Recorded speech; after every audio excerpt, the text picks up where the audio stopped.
Bonjour, bonjour, je suis Julie et bienvenue sur ma chaîne CamG8. Aujourd'hui, je vais ouvrir avec toi un nouveau volet.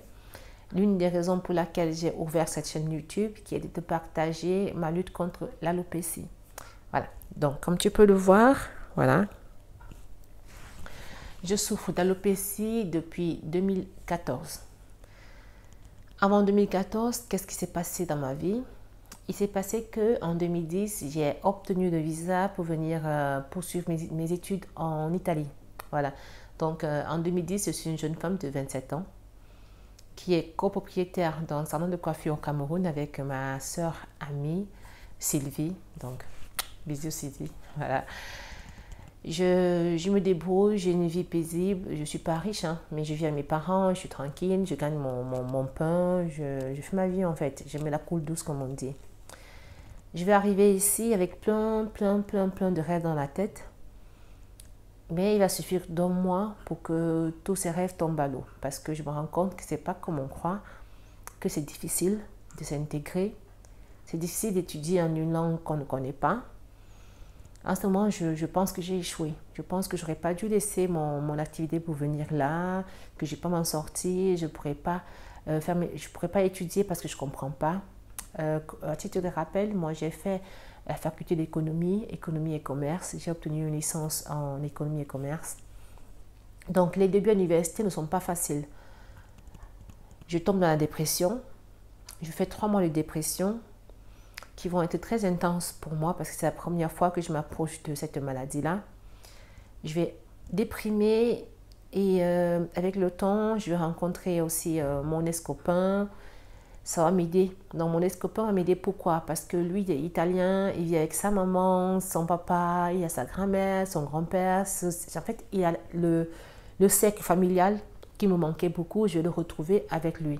Ça va m'aider à sortir de la dépression.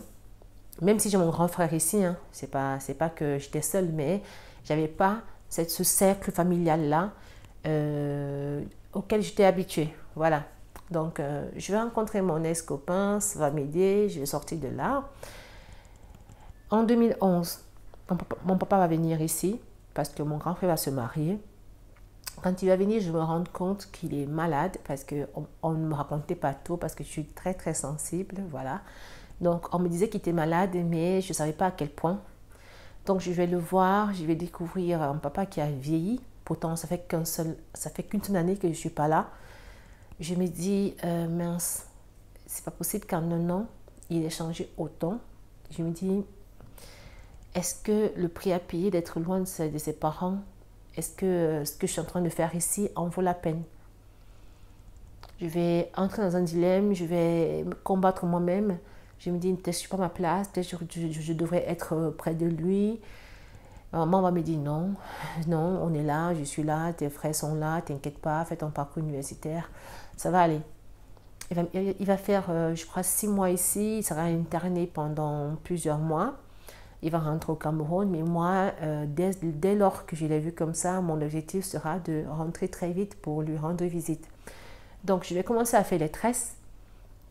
Je vais faire des tresses à domicile, je vais voyager pour aller tresser des personnes chez eux. En fait, je ne veux pas entrer dans le détail, si peut-être je vais faire une story time une fois pour vous expliquer tout ça, ma vie ici, mes premières années en Italie. Mais là, je vais juste le briefer parce que sinon ça va devenir trop long. Donc, je vais entrer dans une petite souffrance interne pour le manque de ma famille, la situation de mon papa. En 2012, je vais commencer le sport. Le sport va être mon abri. Je vais me défouler en faisant du sport et je vais faire le sport de manière très intensive. Pour moi, je ne deviens pas un sportif de haut niveau. Hein. Pour moi qui n'ai pas l'habitude de faire le sport, ça va devenir quelque chose une addiction, on va dire ça comme ça. Je vais me sentir bien que quand j'aurai fait du sport. Voilà. Donc, je fais du sport, je vais en faire beaucoup. Je vais commencer à faire des régimes hypocaloriques. Je vais perdre du poids, ça va me plaire et je vais continuer. Je vais exagérer, je vais me retirer beaucoup d'aliments. Je vais commencer une carence en fait, mais je ne vais pas m'en rendre compte parce que ce moment, je vais bien, il n'y a aucun souci, je perds du poids, je fais ma vie. Bon, donc pour moi, il n'y a rien qui ne va pas. En 2012, je fais une visite gynécologique On me dit que j'ai des fibromes avec un qui est très grand. Il faut faire une opération pour retirer ça parce que je n'avais pas encore enfanté. On me dit, tu ne veux pas garder un fibrome aussi grand, il faut l'enlever. Donc, je fais une opération. Je fais une opération, on va m'opérer de mes fibromes. Anesthésie générale en 2012. Quand je sors de là, je vais continuer. Je vais continuer mon sport, je vais continuer mes régimes hypocaloriques, je vais continuer à me mettre en carence. Voilà. 2013, j'essaie de mettre un peu d'argent de côté. J'en ai assez pour acheter un billet d'avion pour aller au Cameroun en août. On est en mai. J'achète mon billet d'avion en mercredi. J'appelle ma maman. Je lui dis, écoute maman, j'ai trouvé un billet qui était à mon niveau. Donc je me suis acheté un billet. Je vais venir au Cameroun en août. Je lui dis qu'un papa, je vais lui faire une surprise. Parce que papa a eu déjà 2 AVC entre-temps. Et je ne voulais pas l'embêter. Donc, et puis, il ne parlait pas très bien à cause des conséquences de l'AVC. Et l'écouter parler comme ça me dérangeait. Donc, je lui dis, non, laisse, tu passes au téléphone, je vais lui faire la surprise. Achète mon billet un mercredi, papa décède samedi qui suit. Donc, c'est un autre choc pour moi que je ne vais pas digérer aussi facilement. Donc, je vais entrer dans une autre petite déprime sans le faire voir aux autres. Parce que si ma première dépression, ça se voyait parce que je chialais à tout bout de champ, je pleurais partout, je veux goût à rien. La seconde va être un peu plus silencieuse. Voilà. Donc, j'ai pas le temps de m'apitoyer sur mon sort parce qu'il faut que je fasse ma licence. Je dois faire ma licence, je dois prendre le permis de conduire, je dois vivre en fait. Donc, je continue ma vie frénétique que je faisais. En avril, j'obtiens mon permis de conduire, je fais ma licence. Début mai, je vais défaire les tresses qui ont été faites pour ma licence. Et là, badabam, plein de cheveux par terre. Je peigne mes cheveux, j'en trouve partout. Je me dis, mais c'est pas normal. J'ai tenu mes extensions juste un mois. C'est pas possible que j'ai autant de cheveux qui tombent. Mais ça continue. Je coupe les cheveux.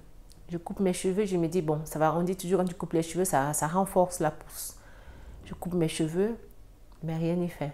Je continue de perdre les cheveux. Faire des shampoings devient un supplice parce que j'en ai partout. J'en arrive à ne plus vouloir me laver les cheveux. Je ne les paye plus et je vais consulter. On va me conseiller un grand dermatologue dans la zone où je vis. Je vais aller le consulter. Il va me dire que mon corps me fait payer les supplices, je ne sais pas comment on dit ça en français. Mon corps me fait payer ce que je l'ai fait subir en fait. Et que si je mange correctement, j'essaie de faire une vie un peu moins frénétique, ça devrait se rétablir. Qu'il n'y a pas grand chose à faire. Il y a presque du minoxidil. Minoxidil avec des intégrateurs alimentaires. Là, je ne vais pas m'attarder sur les médicaments parce que je vais vous en parler dans une autre vidéo pour pas que celle-ci soit trop longue. Il me prescrit des médicaments que je vais prendre avec beaucoup d'espérance. Ça ne va pas faire grand-chose. Quand je vais prendre le minoxidil, ça va stabiliser. Quand je vais arrêter, je vais commencer à tomber de plus belle. Alors, je vais arrêter le minoxidil pour une période.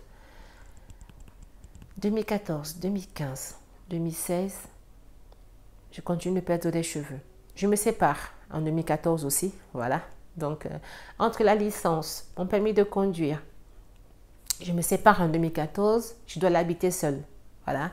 Donc, j'entre dans un autre style de vie. Et en 2015, j'oublie que je souffre d'alopécie. Parce que je souffre trop de la solitude, je recommence à faire le sport de manière intensive.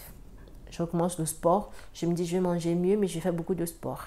Ça n'arrange pas les choses. Ma perte de cheveux s'accentue de plus en plus. Je me dis de toute façon, un jour, ça va s'arrêter. Je ne fais pas grand-chose, hein. Je prends juste des intégrateurs comme ça, mais des fois, j'oublie, je fais semblant que je ne souffre pas d'alopécie en fait. Je vais arrêter de faire mes régimes hypocaloriques en 2018. Pourquoi? Parce que je rencontre le papa de mon fils. Je tombe enceinte. Et pour mon fils, j'arrête tout. J'arrête de faire des régimes, j'arrête de faire du sport. Et les choses changent. Je ne sais pas si ça change parce que je prends aussi l'acide folique. Je ne sais pas, mais j'ai beaucoup de cheveux en cette période-là. Je pense que depuis 2014, je n'ai jamais eu autant de cheveux que quand j'étais enceinte. J'ai beaucoup de cheveux, une belle touffe, mes cheveux redeviennent épais. J'en perds moins. Il y a des gens qui me disent, écoute, c'est normal que tu es enceinte, tu as beaucoup de cheveux, mais il ne faut pas trop te réjouir parce que quand on allait, on perd des cheveux. Mais bon, j'accouche de mon fils en 2019. Les premiers mois, ça va. En 2020, c'est reparti pour une grosse perte de cheveux. Je vais en perdre beaucoup, je vais me raser à zéro. Si en 2014 j'ai coupé, en 2020 je me rase à bout de zéro. J'enlève tout parce que je ne supporte plus de ne pas pouvoir me coiffer, de ne pas pouvoir me laver les cheveux. Je ne pouvais rien faire sur mes cheveux. Je ne pouvais rien faire. Et les gens qui te disent « Et pourquoi je ne te coiffe pas ?» Les gens qui ne comprennent pas, on te pose plein de questions. C'est aussi vrai que d'où je venais, comme j'étais avant, je changeais tout le temps de tête. Et je me suis mise à faire 2 tresses ou 4 couettes, vraiment des coiffures pas très chic pour une jeune femme, voilà.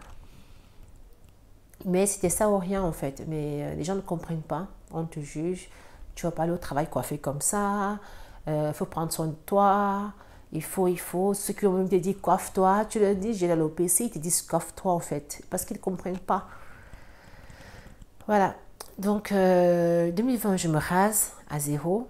Et quand je me rase, je prends une confiance en moi que vous n'avez pas idée. Le fait de me raser, de me mirer, de me trouver belle, me fait comprendre qu'il n'y a pas que les cheveux pour une femme. Je me dis, mince Julie, tu t'es rasée. En fait, tu n'as pas de cheveux, mais tu es belle. Et là, j'entre dans une autre phase de l'alopécie qui est l'acceptation de moi-même. Je me dis, l'alopécie, je ne l'ai pas achetée dans un magasin. Je ne suis pas allée la prendre chez quelqu'un. C'est une maladie qui est arrivée. Il faut que je l'accepte. Il faut que je fasse ce qu'il faut pour pouvoir m'en sortir. Voilà. Donc, je me trouve belle, à boule zéro. Je me trouve superbe. Et je le montre. Voilà. Je gagne confiance en moi et c'est une seconde phase de l'alopécie qui commence là. Là, on est en 2023. Je ne fais plus rien sur mes cheveux. Le maximum que je fais, c'est 4 tresses ou bien des couettes comme ça quand je fais mon shampoing. Parce que j'ai fait le shampoing, je te laisse des images. Quand je fais mon shampoing, je m'arrête les cheveux comme ça, le temps que ça s'étire un peu. Et puis, je fais peut-être mes 2 tresses. C'est pas une alopécie de traction. Beaucoup de gens me disent non, peut-être parce que les tresses c'est serré. Non, du tout. Ça n'a rien à voir. L'alopécie de traction, c'est juste ici. Mais comme tu vois, mon alopécie c'est toute cette partie-là qui saute. Voilà. Ce sera bon pour aujourd'hui. C'est un sujet qui me donne beaucoup d'émotions. Voilà. Je savais pas que je ne pensais pas pouvoir te la raconter sans chialer. Mais là, ça va mieux. Je chiale plus quand j'en parle ou quand je parle de mon papa. Donc, dans une autre vidéo, je vais te raconter ma dépression. Ma dépression, et dans d'autres vidéos, je vais te parler des médicaments, de ma routine capillaire contre l'alopécie. Là, ça va mieux. Ça va vraiment mieux. Je fais mon shampoing, je me peigne les cheveux. Ça tombe plus beaucoup. Ça continue de tomber bien sûr, mais ça tombe plus. Mais c'est plus comme avant. Avec l'alopécie, je ne vais pas arrêter sans te dire ça. Quand tu souffres d'une maladie ou d'une pathologie, tu apprends à te contenter de très peu. Aujourd'hui, je trouve que j'ai beaucoup de cheveux. Toi qui me regardes, tu me dis, mais raconte quoi? J'ai beaucoup de cheveux, ça va. Je me dis, si ça reste comme ça, je ne veux même pas que ça pousse parce que ça ne poussera plus parce que c'est lisse déjà, il y a des parties qui sont lisses. Je me dis, si ça pousse, c'est bien. Si ça ne pousse pas, ça va. Mais le plus important, c'est que ça ne tombe plus. C'est ça. C'est ça, que ça ne tombe plus, que ça reste comme ça, que je puisse faire des petits trucs. Mais je te dis la vérité, je suis préparée, je pense, au fait que je pourrais me retrouver un matin sans cheveux parce que je ne vais pas garder les cheveux juste ici. Hein. Si tout ça, ça tombe, je vais me raser, c'est pas la peine quoi. Donc, si tu as regardé ma vidéo jusqu'ici, je t'en remercie.